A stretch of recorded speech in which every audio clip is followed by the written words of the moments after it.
What is up, everybody? Random Random Man here, bringing you my review for Longlegs in one take. Yes, another one of these one-shot reviews, as I just got back from seeing the film from this morning, an hour and a half ago, and I wanted to give my thoughts here right off the bat. Once again, with me here outside walking around my backyard, enjoying this hot, but I would say I'd rather have it be hot than not kind of summer weather. Happy summer to everyone once again. So, Longlegs. This is a horror thriller about an FBI agent who is tasked with tracking down this occultist serial killer whom she soon realizes she has a personal connection to. So going into this movie, I was actually interested in it. Now, I know what some of you, if you're a regular viewer of mine, are thinking. Alan. For those who don't know, for future reference, Alan is my real name, Alan. Horror, you have said on multiple occasions, on record, is your least favorite kind of genre of movies. Yes, this is a horror thriller. But there was a lot of talk about this movie prior to it now getting released. A lot of people were saying it's the scariest movie of the year. And also, personally, for me, I did not know that much going into the movie. I knew little to no details. I did not see a single full teaser or trailer for it. I saw some marketing materials. I saw the posters. I saw maybe some advertising here and there, but not a lot. I only knew the brief synopsis that I just told with what this movie is about, and seeing the cast here and also the filmmaker who's involved had me interested to see it. So, starting out with the cast and the performances, we have Micah Monroe playing Lee, our main character here, this FBI agent who is tracking down the titular serial killer. Now, most audiences remember her as the lead of It Follows, and she was also in The Guest, both movies from about a decade ago. And yeah, she broke out from those films there, and now, about a decade or so later, we see that she is... Whoa, I thought I heard something. We see that she is playing a character who is, I would say, stoic in one way. The way she plays this character is kind of distant, and a lot of internal stuff is held within her. That's very restrained, I would say. But I think that was done on purpose with her character, because she soon realizes the connection of the serial killer that she is going after here. And you're gonna see me switch hands occasionally. Here we go, switch arms, and the sun came out again. I have my sunglasses here.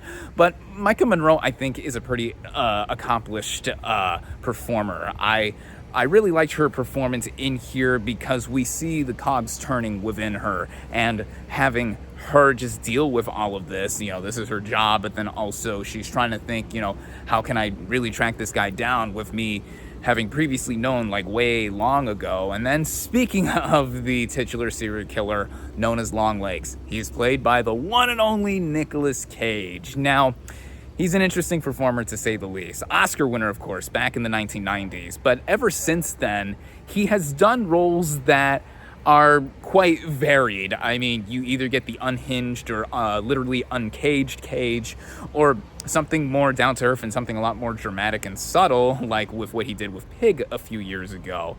And here, he's doing quite a bit in what glimpses we see of him. He's playing this character with a lot of prosthetics and makeup on him, this long hair, doing this voice. I mean, he's unrecognizable, quote unquote, but obviously I knew it was Cage just because, but also what his appearance has to do with the film works into it integrally. And we see glimpses of him very strategically throughout the film. In the first half, at least from what I recall, he's partially covered with his face. You either see him from the mouth down, he covers one eye at a time. You don't see him fully up until a certain point, until we get to see the full face reveal of him, so to speak. And what he's doing with this performance, I mean, he is someone who really commits to whatever he is doing, no matter the quality of the project. And I think this is another feather in his cap of performances. And with this horror thriller kind of setting, I mean, he really gets to go for it. And then other notable cast members here are Blair Underwood as the superior to Micah Monroe's character at the FBI, and then Alicia Witt plays the religious mom of Lee, Micah Monroe's character, and she's also pretty noteworthy in the movie too. But with the performances here, I think they are all pretty well done. And then the film itself, written and directed by Osgood Perkins. Now, fun fact, he is the son of actor Anthony Perkins, who of course is best known for playing Norman Bates in Psycho. So literally horror is flowing through his veins, at least in terms of that. He actually played a younger version of Norman Bates in Psycho 2, which, the sequels, I've never seen them. Of course, I've seen Psycho, one of the greatest horror movies ever made.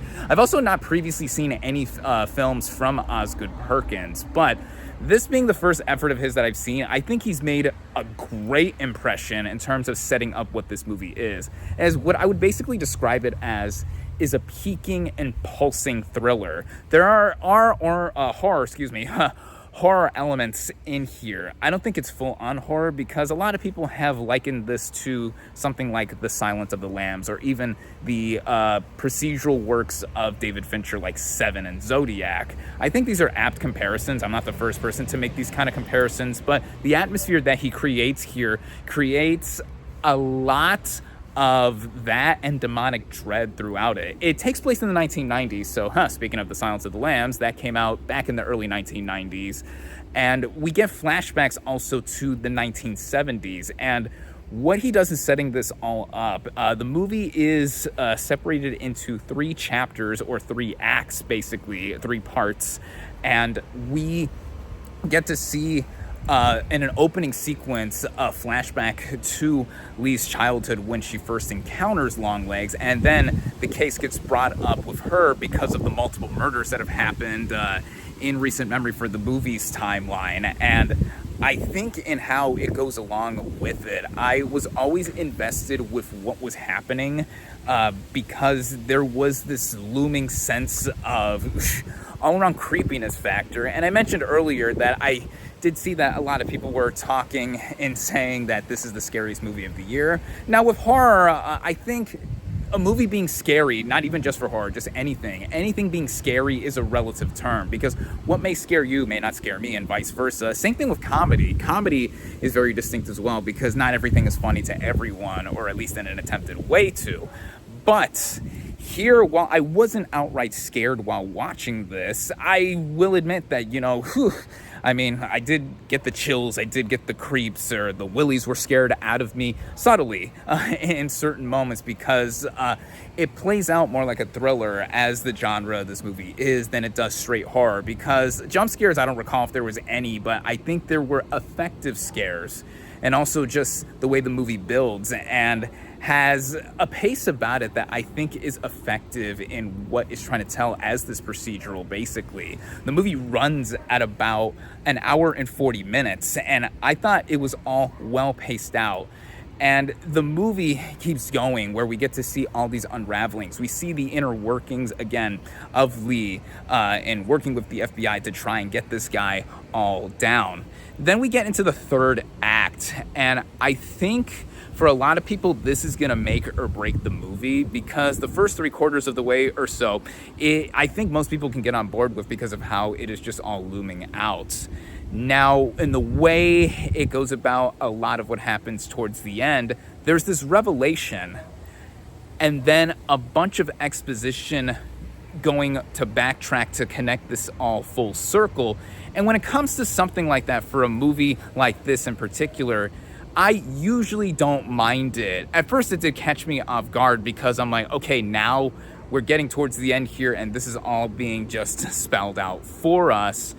And then also, with it happening all so quickly, I wouldn't say it was rushed per se, but it ended up being more rudimentary feeling by the end than I would initially say from the setup.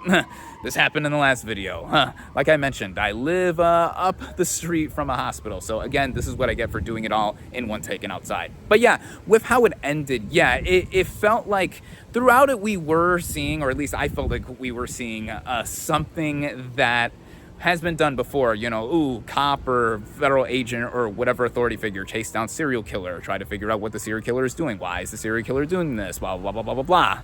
And in this sense, I feel that even with the kind of standard approach and baseline the movie was going to, the execution was just overall everything to have this movie be so significant in my mind. And the technical elements really do help out with it. The way this movie is shot, I believe it was shot on film because there was a sense of grain that I noticed on screen, whether artificial or not. But the movie is shot in a lot of wide angles, so wide like this, but also has its subject in center frame a lot of the time, either blurring the background or just having everything so centered and focused to see that we're going down the middle with it. And when we get into flashback sequences, like I said, the movie mainly takes place in the 1990s, so the production design and all-around sets I thought fit the time, complete with a big portrait of President Clinton in the background of the FBI office. But it being set in those two time periods, it also affects how the movie is shot, at least the aspect ratio, because it's mostly this wide view that we have in the 1990s, but then when it flashes back occasionally to the 1970s, like the opening sequence, it's in a smaller, curved, more windowed 4:3 aspect ratio. And I thought that was a unique stylistic choice that also made it distinct for watching the movie, and also literally feeling like we are viewing something and also fitting in with that time. The music too, and how it adds to that pulsing nature I feel that this movie has, and how it just ebbs and flows. And even leading up to the end, like I said, I did think the way it all ended, I did find it satisfying. I know some people would have a sense to fall off with where the movie does go in one sense, but I also think that the journey literally is a lot of what was going and seeing this movie. As with any movie, mostly, they got loudspeakers blasting. But that is what I think the movie does effectively well, because at first I was a little thrown by how the movie was just like, all right, let's go. Running at about an hour 40, it economically works, and it did bring up similarities to other movies that I have seen.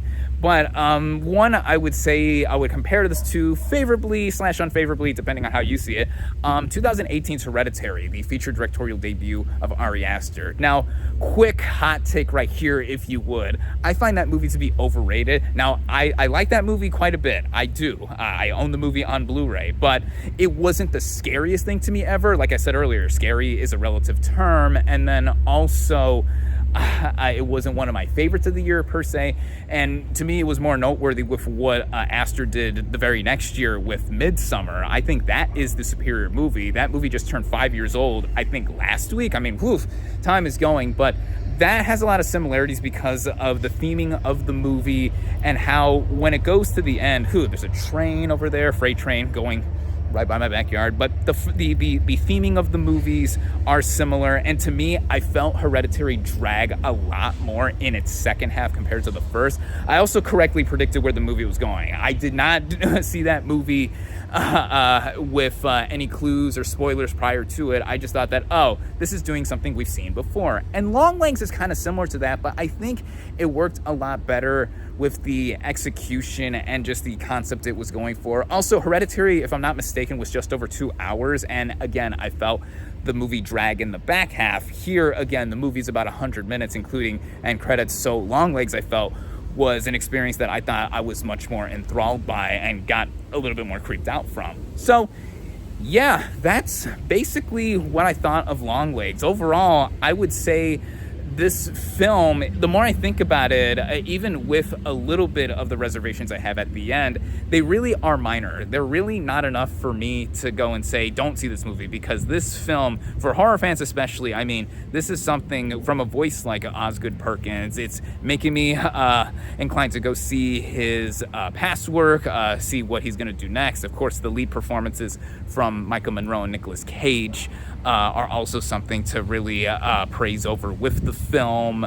And Yeah, I really would think that this is a movie that, at least with horror in recent memory, is one of the more standout ones for everything that comes together with its craft and just the experience that I had watching it. I think I was only one of a few people in the theater that I saw this, and if you caught my ticket stub earlier, I saw this at 10 a.m. Not that I'm scared to watch movies like these at night or whatever, but thinking it over, seeing it so early in the day and mulling it over some more as I'm talking right now in front of you, it's getting me a lot more thinking to where this would benefit from a rewatch, not just to see how much quality there is to this movie in the first place, but also with details that I know I saw the first time, but I know with recontextualization after all that is revealed at the end, I will definitely get more into. And yeah, so again, that's just about it. So I guess I would say that, yeah, the more I think about this movie, I love it. And to give my final verdict for Longlegs, I would say, I'm actually going to go big with this. I'm going to say that